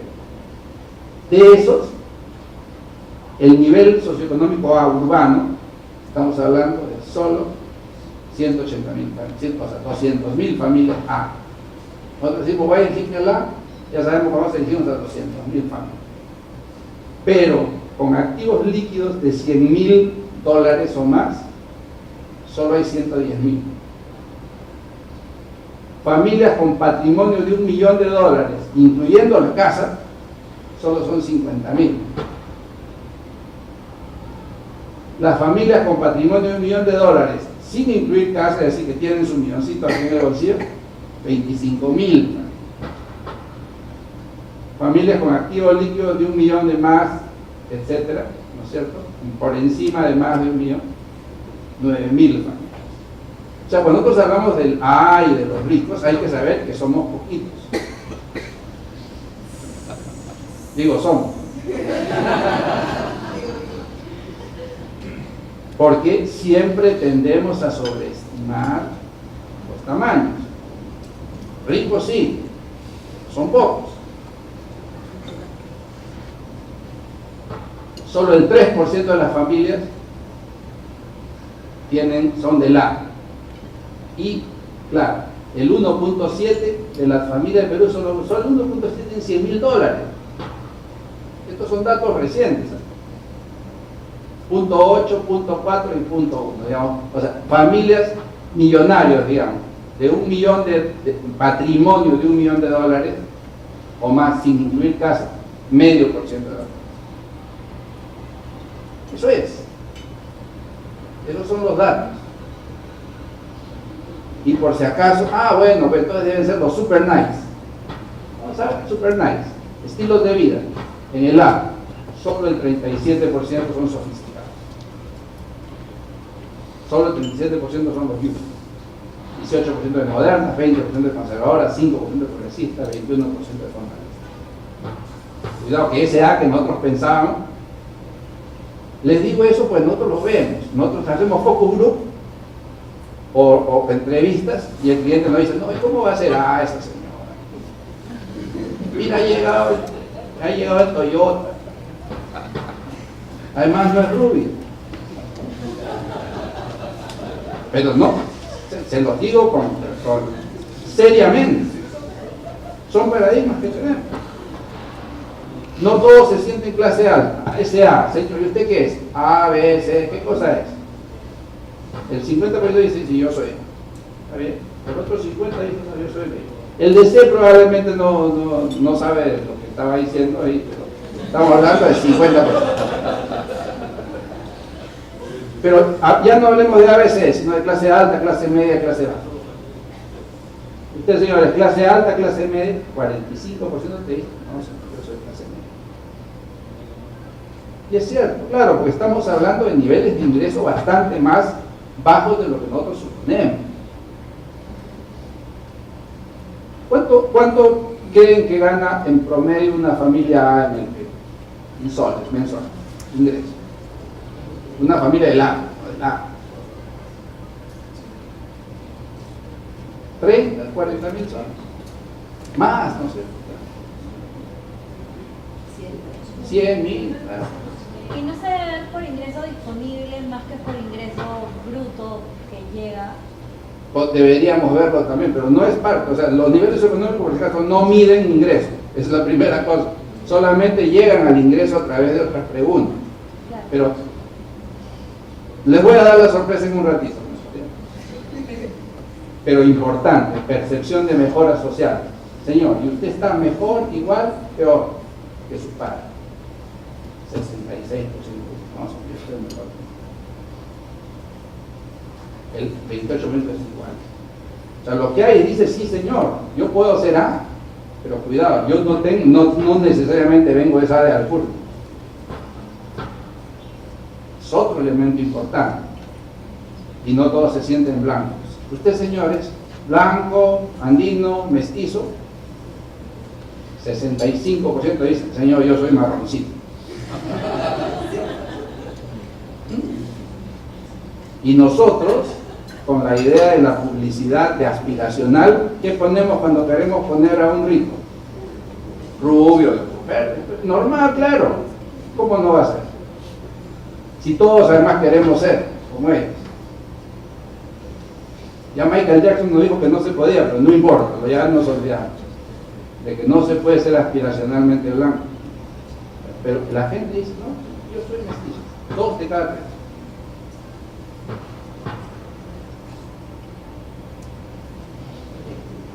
Esos son los datos oficiales. No se vayan a molestar conmigo, ¿eh?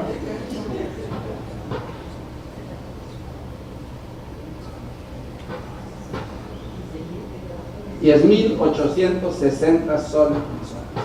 Ese 3%, 10.860 por familia. Ingreso, no es gasto, ingreso. Todo, ingreso familiar. 2 sueldos o más si quieren. Pero este es el dato de API, ¿no? O sea, no, ustedes no podrán decir, no es cosa así, pero eso no es. Eso es dato. Soles. Vean los datos de API de la asociación. Y nosotros lo seguimos usando, ustedes lo piden siempre. La gente no dice necesariamente ganar su ingreso, y si supuestamente él tiene 2 hijos, no sé qué, eso no le alcanzaría para pagar el colegio. Claro, pero lo que sucede ahí es que estamos hablando del 3%. 3% estamos hablando de, en el caso de Lima, son 10 millones de familias, 10 millones de personas, 2 millones de familias. Estamos hablando de 200.000 más o menos, 70.000 familias. Pero esos colegios cuestan 2.000 soles por niño, o sea, Sí, 70.000 familias. Pero pongamos, en un banco, BCP,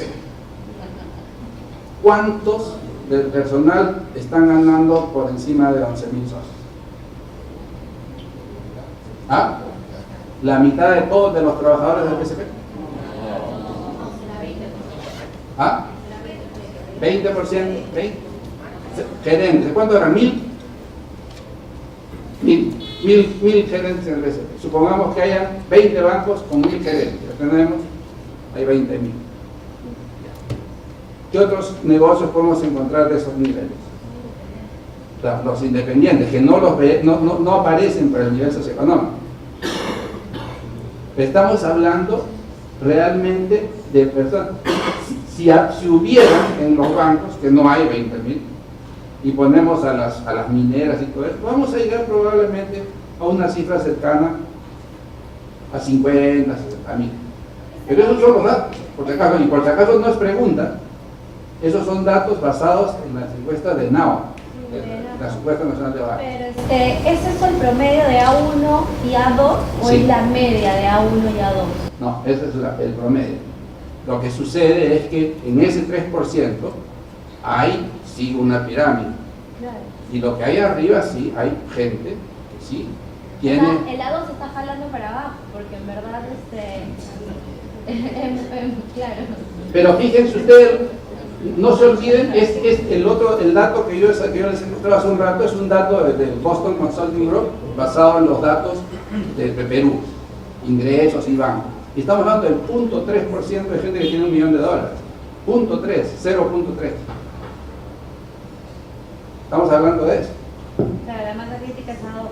Claro, lo que sucede es que nosotros, en ese grupo, sí hay una pirámide. Y entonces, donde arriba, si estarían aquí, estarían don Mario y don Pedro mirando, ¿cierto? Pero lo que pasa es que abajo estamos hablando de grupos distintos. Y el ingreso del B, estamos hablando de 6.000 soles. Por favor.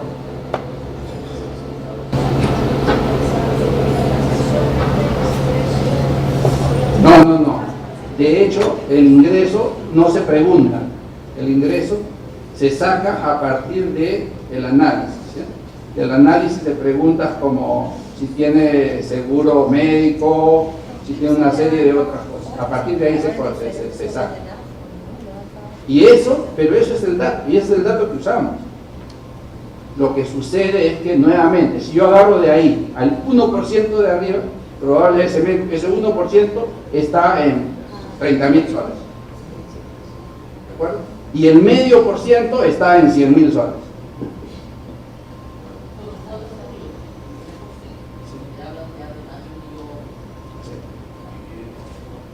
No se condice. ¿Cómo? No se va cuando. Sí. ¿Estás hablando de eso? 100.000 líquidos, 1.7%. Activos, no es plata líquida. Activo líquido, sí, pues. Y tienes patrimonio de 1 millón, incluyendo, o sea, mi casa vale 1 millón y todo eso, 0.8. Pero estos ni siquiera son datos de la asociación de investigadores, son datos sacados por los banqueros.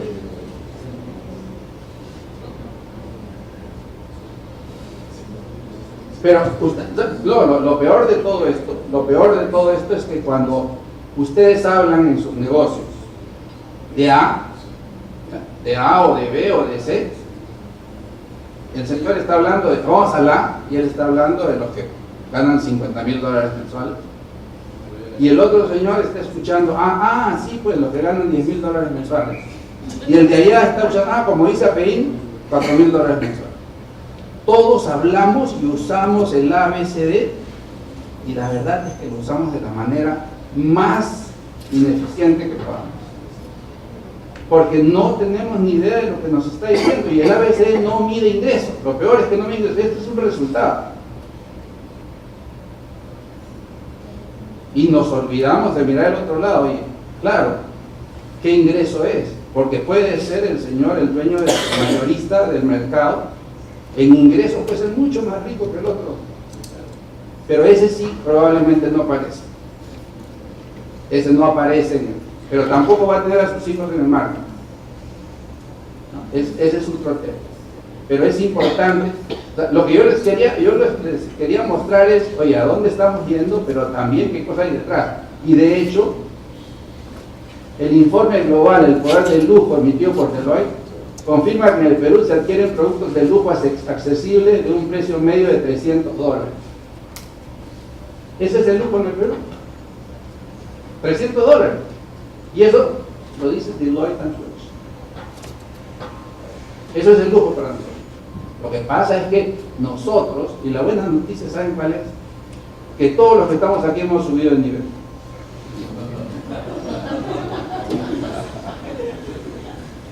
¿No? El nivel de exposición de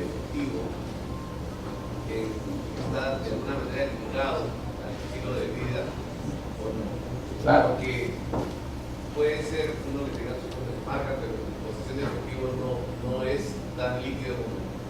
Absolutamente. Sí, tiene que ver. ¿Cómo lo miden? Por eso, por los indicadores. Claro, es que el problema es que ese ABCD que nosotros estamos viendo por indicadores externos, un poco por lo que nosotros miramos. Pero cuando lo metes a cifras, el indicador externo dice, oye, ¿tiene seguro, va a una clínica, a un hospital? Sí, bueno, sí, entonces debe tener un mayor estatus, etc. Pero no te dice si tiene la plata o no, o sea, si está con la tarjeta llena y todo eso. No te está planteando. Pero el problema es que nosotros tenemos que saber si tiene capacidad o no de compra. Y hay mucha gente que tiene capacidad de compra a la que no llegamos porque tenemos el estereotipo. Ese es el problema, o sea, no es que sean ricos o pobres. El problema es que no nos dejemos guiar por los estereotipos porque perdemos oportunidades. Eso es nada más.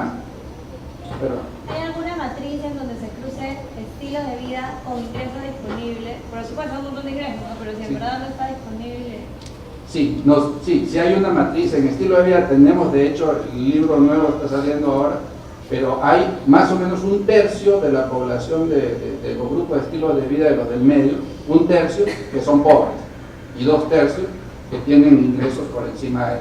Ahora, sí, hay matriz. Pero bueno, finalmente lo que hay que hacer es que seguirá creciendo. Este ha sido el Perú, fíjense, el crecimiento del Perú, esto ha sido el del mundo y este ha sido el de las economías avanzadas. Miren la tendencia. Y la tendencia es que vamos a seguir creciendo, no tanto por el tema de que Trump ganó, etcétera, sino porque adentro hay un dinamismo propio que también está haciendo girar el país, que se está dando en las provincias, que está dando. Lo que sí está cambiando la jerarquía de necesidades. Cuando éramos una pirámide, lo que queríamos era que el pollo no suba y que haya trabajo para poder comer. Cuando eso está cambiando, ¿en dónde estamos? Seguridad, señor, pues cómo se roban las cosas, pues, ¿qué es lo que está pasando ahora? Pero ¿qué es lo que se viene? Trátame bien, yo soy como tú, no me discrimines. ¿Quieres tener mi favor? ¿Quieres tener lealtad? Social. Y es ahí donde hay que empezar a mirar, ¿no? Es un poco donde no hemos estado mirando. Hay 2 segmentos, probablemente aparecerán, lo sabremos, ya sabemos que hay algunas cosas que están apareciendo, pero lo importante es que esto va cambiando, ¿no? Y que hay que conocerlo. Muchas gracias.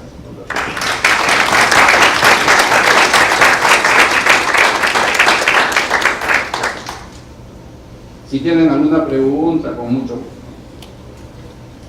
Por favor.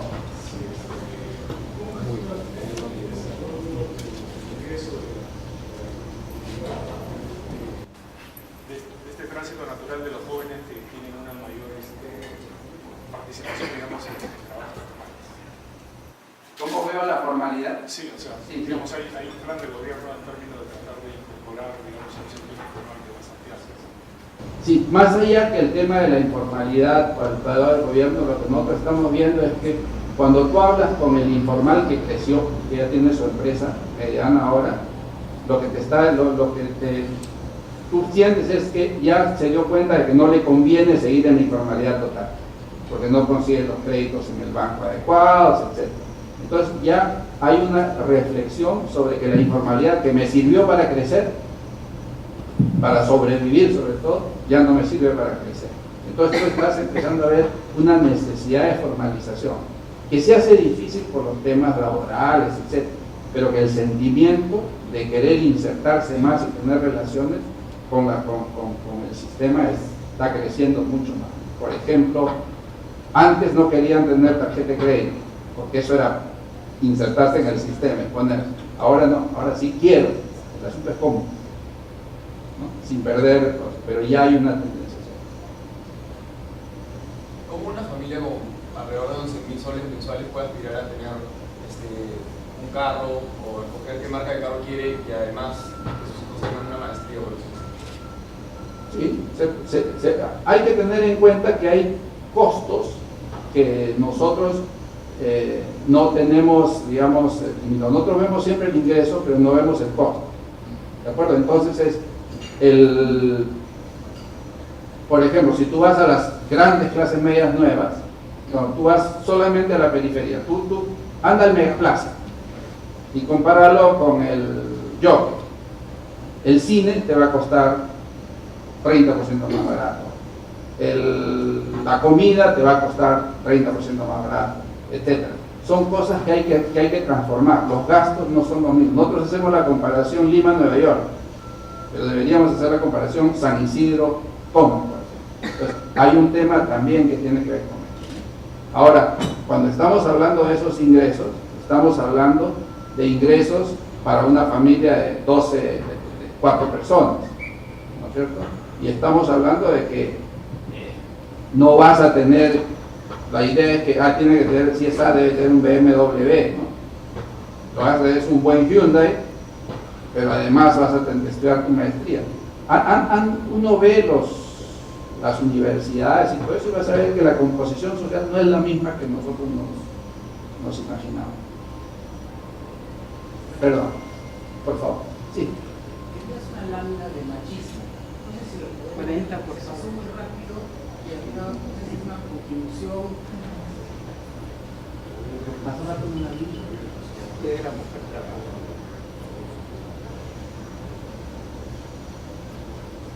Cuando comparabas a las dos señoras,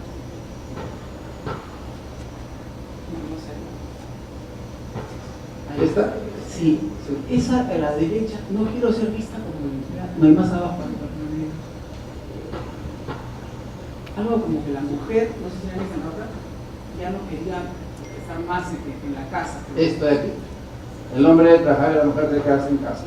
Aunque es lógico que una mujer rechace una afirmación así, porque en muchos casos, ¿y qué pasaría si se pone algo así? Las labores de la casa, el hombre tiene que involucrarse más, que ya está pasando en muchísimos hogares, ¿no? Sí, claro, no, sí es cierto, pero totalmente de acuerdo. Quizás la pregunta no es la más adecuada, pero más importante que la pregunta es la tendencia. Siendo una pregunta incluso sesgada, lo que muestra es una disminución de ese sesgo.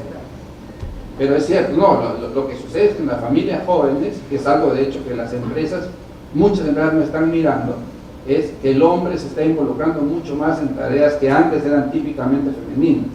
Por ejemplo, ir a hacer las compras del mercado o cocinar.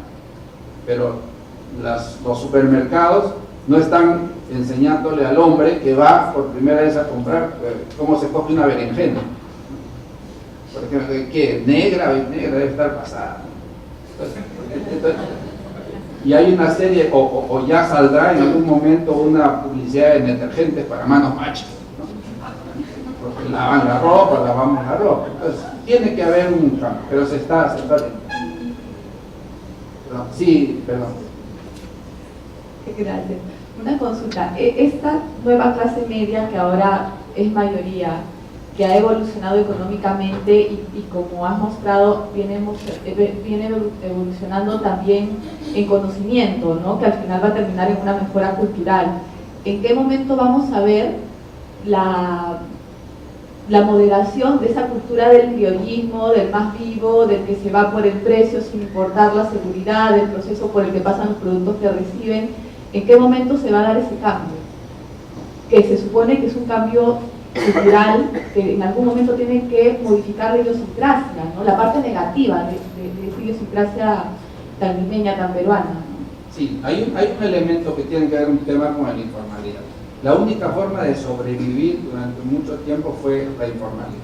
Si no hubiera habido la informalidad, hubiéramos tenido 4 senderos, o sea, no en lugar de uno.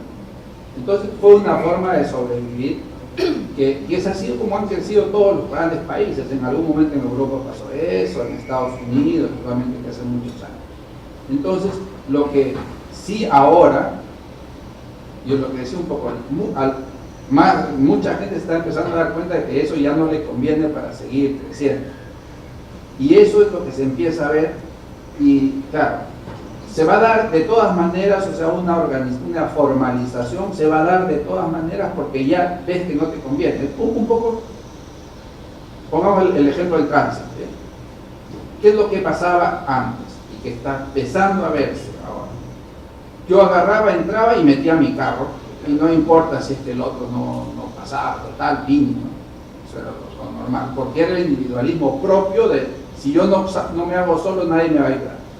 Pero si, no sé si te das cuenta, o es, pues son instituciones, que ya cada vez hay más gente que para dejar pasar, un poquito. Que para porque ya sabe que si no dejo pasar, después yo no paso. Dependiendo, no sé si del distrito, pero sí. Hay de todo. Pero yo lo que, no es que lo haga la mayoría, pero ya empiezas a ver más gente. Lo que pasa es que eso es un tema de pura necesidad, de puro interés propio. Si yo quiero pasar, tengo que dejar que el otro pase. Entonces, eso se va a dar despacio, como se está dando ahora, o muy lento, o se va a dar más rápido si empezamos nosotros a meter cosas. O sea, por ejemplo, las empresas, que empecemos a meter más campañas de mejora social, y todo eso se va a dar más rápido. Que se va a dar, pero va a ser muy lento si lo dejamos que se convierta. Es un poco... Sí, perdón. Buenas, profesor. Mencionó de que las provincias habían crecido sostenidamente más que Lima en los últimos 5 años, pero ha aparecido un índice de preocupación, que es el empleo urbano, especialmente en la provincia, que ha comenzado a decrecer este año. Hace 3 trimestres más o menos, siendo más agudo los últimos 2. ¿Qué visión ustedes? Sí, bueno, lo que pasa es que el tema de la minería, que es lo que ha habido más, que es lo que ha movido más las provincias, ha generado un problema, ¿no? Eso es, sí, porque la minería de manera puntual ha tenido esos ciclos negativos. Pero de todas maneras hay un movimiento endógeno que está generando riqueza, que va a hacer que esos problemas sean menores que si no hubieran. O sea, ¿qué es lo que está pasando, por ejemplo, ya en Trujillo, por decirlo? Recordemos antes, si yo trabajaba en Trujillo, yo podía ser un ejecutivo exitoso, me iba a una empresa industrial a trabajar a Trujillo, y luego con ese dinero, si quería ir al cine, me tenía que venir a Lima. Si quería comprar ropa, me tenía que venir a Lima. Si quería que mis hijos estudien en un buen colegio, entonces todo ese dinero que se quedaba, que debería quedarse allá, se gastaba acá. Entonces la provincia se llama. Con el hecho de que ahora tiene centros comerciales, tiene mejores colegios, etcétera, el dinero está generando un círculo virtuoso en la zona. Y eso se está dando en todos los lugares donde están apareciendo estos nuevos sistemas comerciales. Entonces, ciertamente, como tú dices, hay un problema derivado de algunas industrias. Pero si no hubiera ese crecimiento mayor, el crecimiento interno, probablemente el problema sería muchísimo más grave. Pero yo quería hacer un comentario sobre algo que vi recientemente y que se apoya mucho con esto del individualismo. Gracias. Hablo un poco de, bueno, se vio en países desarrollados mucho la migración del campo hacia la ciudad y muchas veces el empobrecimiento de estos trabajadores mientras que crecía, digamos que las cifras o los indicadores del país. Pero lo que vi hace poco en Perú es, en provincias como Huarochirí o incluso en Iquitos, mucho la organización local para hacer empresa durable y justamente basada en la cultura de las comunidades locales, ¿no? Y me parece que estamos hablando de algo bastante positivo, porque ya no estamos hablando ni siquiera de los artesanos que se han mantenido en países desarrollados, sino de industrialización a pequeña escala que permite que no necesariamente se abandone el campo, ¿no? No sé, a mí me parece que es algo bien positivo que hay que resaltar en Perú. Digamos que la influencia del empresario, sea gran empresario, sea social, nos ayuda mucho. Creo que tenemos algo muy positivo, un panorama positivo por ahí. Sí. Hay un dato que es importante, que probablemente es un dato adicional, que es el crecimiento de las zonas rurales. Cuando se habla de rural, de ese 20% se piensa en el más pobre. Y hay estudios muy claros de Richard Webb, entre otros, nosotros estamos empezando a hacer algunas cosas, que muestran que el rural no es el rural de antes. Porque, ¿qué cosa es lo que sucede? Por ejemplo, ya el campesino que vivía en el campo con su familia, hoy, con la cercanía por las conexiones, él vive en el campo, va y trabaja, pero la familia está en el pueblo. Entonces la conexión rural-urbana es muchísimo más grande. Y eso lo que está generando es un desarrollo de las zonas rurales mucho mayor del que se cree. Y si a eso le sumamos cosas como iniciativas como las que tú dices, la revolución de las zonas rurales va a ser marcada en los próximos tiempos. Hay que seguir. Bueno, Rolando, muchas gracias. Como siempre, no solamente dándonos buenas noticias, sino con sustento para que realmente los empresarios puedan encontrar y materializar las oportunidades. Y gracias por siempre estar disponible para la sociedad. Gracias. Una cosita me pidió Rolando Arellano Bamonde, que es el presidente de la sociedad, me pidió que no pudo venir, que lo excusara y que les recordara lo de este curso Next que hay con la Universidad del Pacífico, ¿no? Sobre... Sí, correcto, de marketing digital, que es mañana en la Universidad del Pacífico. Están todavía abiertas las inscripciones y en el Facebook y en la página web de la sociedad está toda la información. Así que si quieren más información también pueden acercarse al punto de control. Gracias. Muchas gracias.